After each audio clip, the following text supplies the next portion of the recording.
And we grew up in Luton as a huge Asian diaspora, I guess. Lots of Indians, lots of Pakistanis, lots of Sikhs, lots of Muslims. And these people work as a team. It's one of the reasons they outcompete British people, native British people, almost every single metric.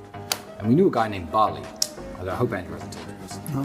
So he was a lawyer, probably £50,000 a year, and he drove a $400,000 Ferrari, a £400,000 Ferrari, and a £500,000 Rolls Royce. And we were saying, like, do you think Bali's a drug dealer? What do you think he's up to? Me and Andrew at the time, had quite a close brotherhood.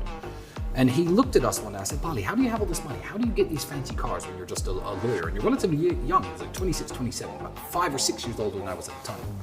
And Bali's exact answer was, I remember he said, you white people are stupid.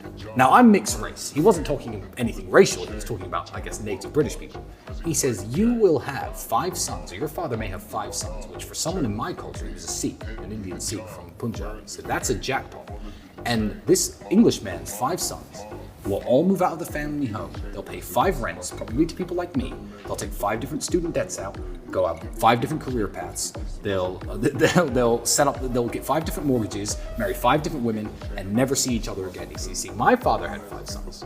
Now I'm a lawyer. My brother's a dentist. My father's an engineer.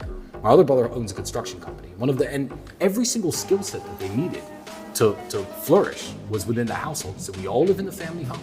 We pool our resources. Our women work together and prepare food for us. We work, and every time that we have new children or the family is expanded, we just expand the house. My brother owns a construction company, and that way, as a group, we have 3 Toyotas, 1 Ferrari, and 1 Rolls Royce, and we can all use them anytime we like.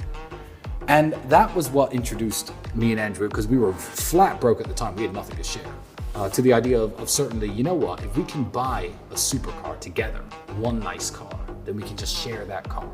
And now, thanks to his car addiction, we have, 40 plus, minus the 10 or 11 that was temporarily seized by the Romanian government.